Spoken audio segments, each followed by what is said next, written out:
Welcome to a special edition of Good Company. With this podcast, we had the incredible opportunity to hang out with Ryan Swanson and Tyler Thompson. If you're wondering, who are these two men? They are co-writers for The Chosen. Been there since day one. And as we head into a season 4, which is going to be, in the words of what we hear often on TV, the most dramatic season yet, they give us a little sneak peek as to what to expect and what went on behind the scenes with regards to the creative process that they went through with the main creator, Dallas. So we've got February 1st in theaters, episode 1, 2, and 3. Then 4, 5, and 6 come out later on in February, and March 10th is 7, 8, 9, and that would also be the season finale, all in theaters. A first of its kind, a first ever for these shows to be seen in its entirety in theaters. You can go to thechosenriseup.com for all of the details and what theaters to go to and their release schedule. But now let's dive into our conversation with Ryan and Tyler, co-writers of The Chosen. It's Hollie Taylor, and yes, they have arrived. I am so excited. It's not often that I get to have guests hanging out with me live in studio. I mean, producer Mike, he's okay, but we're going to put him to work today as we have Ryan Swanson and Tyler Thompson, who are co-writers of The Chosen, and you guys are here. I'm so excited. Thank you so much. Thanks for having us, Hollie. Thank you. We're excited to be in Canada. Well, how's the transition climate been? Are you guys okay? You're comfortable? Oh, yeah, it's a nice day out. We can totally manage. We're from the upper Midwest, personally. Okay, so you guys are good. Minnesota, Illinois. Yeah, we got this. Minnesota. I love it. We were going to do some kind of fun social media where we gave you Canadian foods, but then we thought, what if there's allergies? But then we probably would have survived, but... But then we have an EpiPen, and you could experience the full treatment of free healthcare. Well, I didn't know you have an EpiPen. It's good to know. Oh, goodness. Well, again, so excited that you guys are here because in Canada, we don't always get to meet the faces behind the stories and a part of that process. So, again, thank you so much, and thank you to the Chosen team for bringing you guys here so we can dig a little deep. So are you ready for some hard-hitting journalism? Always. Yeah, and all of the people who listen like hard-hitting Hollie, that's not your MO. But I do want to ask, and you both can jump in at any point. Maybe we'll start with Tyler. Mm-hmm. What made you say yes to be a part of The Chosen? Well, I've known Dallas for many, many years. We met probably, 14 years ago. And so he and I had been doing projects similar to this for a while. So we had done a little project called The Shepherd. It kind of became the springboard for what The Chosen would become. So when he said, hey, let's turn this into an official television series, it was an easy yes because I like working with him. I like writing. I like the Bible. Yeah. I like these characters. So it wasn't too steep of an ask. Okay, so it was pretty much just, of course. Yeah, well, it was of course, and like, are you crazy? Kind of, well, in the sense of like, of course I'll do it, but I don't think anyone probably will see this. I hope they do, but it seems kind of like a long shot. So here we are. I couldn't be more surprised and kidding. Delighted. Yeah, absolutely. And Ryan, for you? Oh, easy yes. Yeah. Easy yes. I was working with Dallas. I've been in Hollywood for a dozen years before I met Dallas, and he told me about the idea for The Shepherd, and it was this revolutionary lens on the stories that, they mean too much to fictionalize in any way or even to kind of co-opt for our own dramatic purposes. You just have to tell them as truthfully and authentically as possible. But through the lens that Tyler and Dallas came up with, that we would look at those stories as they impacted the people who may have been there or may have encountered Jesus along this journey. You could get into an emotional story through them. Yeah. And we could relate to those characters, and we could find ourselves in their dilemmas. And so it was just such a smart idea, and I was thrilled to come along. Fantastic. Well, we are going to keep you here for the duration of Good Company, so we've got more questions to dive into. So, guys, thank you for saying yes to being here. Thank you. Thank you. This is Good Company, and yes, we have good company today, as we have two co-writers from The Chosen, and we're going to be focusing in on Season 4 today. We have joining us Tyler Thompson and Ryan Swanson, and I keep thinking I'm going to screw up your guys' names. They rhyme. Swanson Thompson, baby. Yeah, right? The dynamic duo. But this question's for you, Ryan, as I'm curious to know, what is the hoped results that you want people to experience when they go to see Season 4, specifically Episode 1 and 2, because those ones are in theater? It's a great question, Holly. You know, when Tyler, Dallas, and I sit down to write, we never imagine... We're never so full of ourselves as to imagine what's going to happen on the other side of the screen, you know? So we're just always trying to stay in the stories, make them as authentically portrayable as possible by our crew that is, you know, on any given day up to 150 people, and to keep everybody on the same purpose. When I've seen the finished product, what I hope is that people who've been with us through seasons 1 through 3, who are new to this story, who have read it, who haven't read it, anybody can see themselves in the characters and in the dilemmas they face. And so I think that that's always my hope for this story, is to make it more relatable to people. Yeah, beautiful. All right, so many more questions, especially coming out of that answer. But first, Tripoli featuring Hollie, Stand By, here on Joy Radio.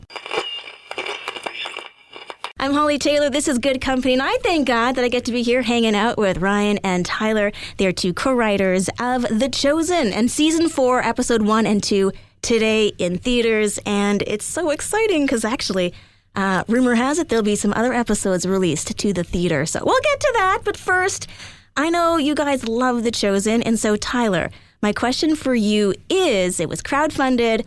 Why do you think The Chosen has resonated so well with so many different kinds of people in different places and phases and stages of life?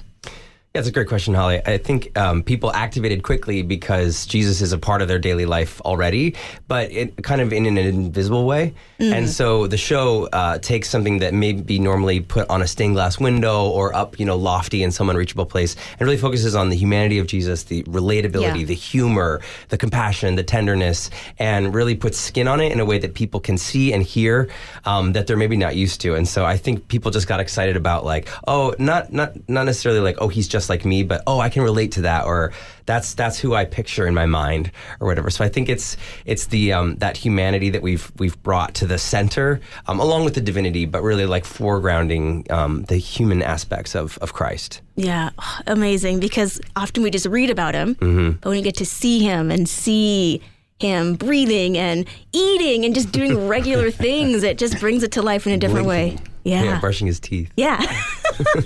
Amazing. All right. That was Tyler Thompson, one of the co-writers of The Chosen. We're going to get to more of these questions, but first, Courtney Ramirez with Perfectly Loved on Joy Radio. I'm Hollie Taylor. This is Good Company, and joining us as part of our Good Company today, we have Ryan Swanson, and we also have Tyler Thompson, who are co-writers of The Chosen. But you guys have been a part of this from day one, so I'm sure there's a lot of storylines that you've been able to write and bring to life, and maybe they took a different direction that surprised you. So let's start with you, Ryan. A storyline that, as you brought it to life, surprised you. Okay, well, I hope this isn't a spoiler for anybody, but the story of Simon Peter in Season 3 surprised me. Because what we knew is that we were working toward an event at the end of the season that we wanted to motivate. It's a spectacular moment. There's sorry if you haven't seen it. There's a walking on water, but when you hear the walking on water, it's just about the spectacle, the miracle, the Jesus again from on high doing things that are impossible for us. But we wanted to know why. I mean, that's really the gist of prestige television, is we're trying to get into the characters' lives and to motivate each of these actions. So to take something so huge and to imagine how Peter could have gotten there to where he was the first one out of the boat, that storyline took us in directions that turned up very personal for us. And I think that was surprising because we were experiencing some of those same things that Peter is experiencing as we were writing it. And so it was a tough season. But Peter was our outlet to write about those moments we were having ourselves. Absolutely. Amazing. Tyler? Yeah, I think we knew we would eventually get to the story of Lazarus, and it's no true spoiler to say we get there in season 4. It's in the trailer. It's also in the Bible. You could just read that. But growing up, it's like a story everyone knows, and maybe if you grew up in Sunday school or something, you might be familiar with, like the felt board or like these kind of colored in felt Jesus. Yeah, very different from The Chosen. Yeah. But maybe when you're a kid, you hear that story, and it just seems like so nice. Like, oh, and he came out of the tomb, and as we were bringing it to life in the script and filming it.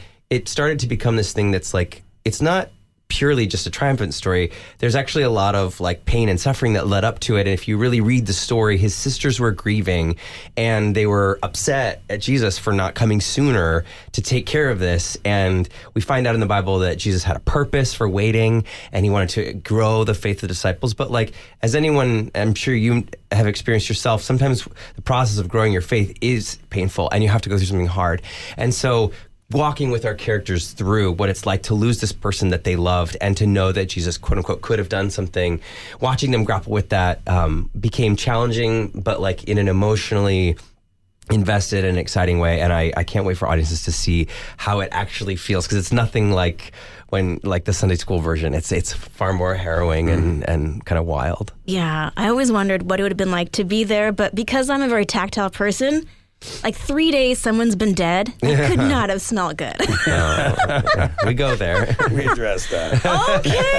Okay. And this is coming up in season 4, so get ready, get your tickets. It's going to be an incredible journey as each episode unfolds. We've got more questions, so stick around here on Good Company. I'm so excited. We haven't scared them away quite yet. We have Tyler Thompson here. We have Ryan Swanson as well. And we were talking about The Chosen season 4. And we actually just heard from Need to Breathe, featuring Lauren Daigle, the song Hard Love. And that was a part of the soundtrack for The Shack. So Tyler, I'm curious to know, how has music played a role in bringing to life the words you've written for The Chosen?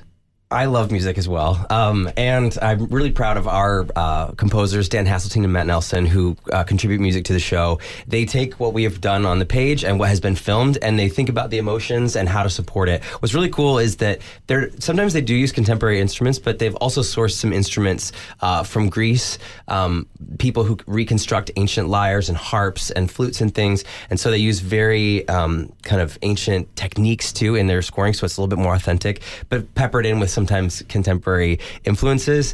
One thing that's interesting is a lot of the disciples in our cast also in their normal lives are just musicians, either, professionally or just kind of for fun. So in season 4, one really exciting thing we got to do is put instruments in their hands during a festival scene and let them play and sing. So you can look forward to that in season 4, seeing some of the cast do their own music. Very cool. Do you guys make cameos, dancing in the background in the party scenes? We have yet to make a cameo. Yeah. No? Hasn't happened. Okay, no. maybe season 5. You got faces for radio. Totally. I feel that. All right, we'll be back with more talking The Chosen today, season 4. John Neufeld, we are free right here on Good Company. We are free. We're free because of what Jesus did for us so many years ago, but it is being brought to life in an incredible way thanks to The Chosen. Season 4 is the one that we are just on the eve of, and we have joining us today 2 incredible co-writers. We have Tyler Thompson, Ryan Swanson. Guys, thank you so much for being here today and just sharing with us a little bit about The Chosen and your experience. Thanks for an honor. having us. So I think I have a hard question for you. We're going to get personal. Are you ready? Yes. Okay. Give it up. Season 4. It's like the week before the Holy Week. You get to walk with Jesus during this season of his life. What was your big takeaway? What did you learn about Jesus? Ryan, let's start with you.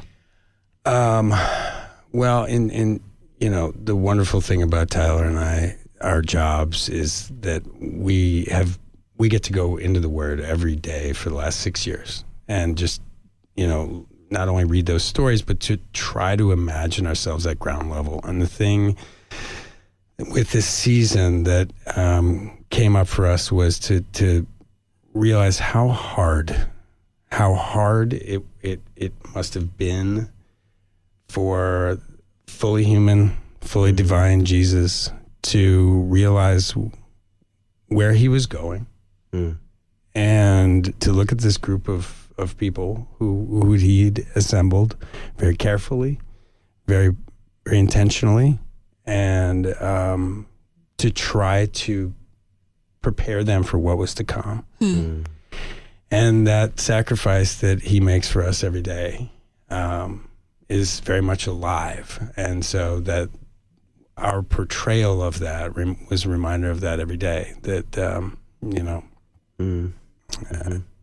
Jesus does hard things. Yeah. Sometimes we have to do hard things.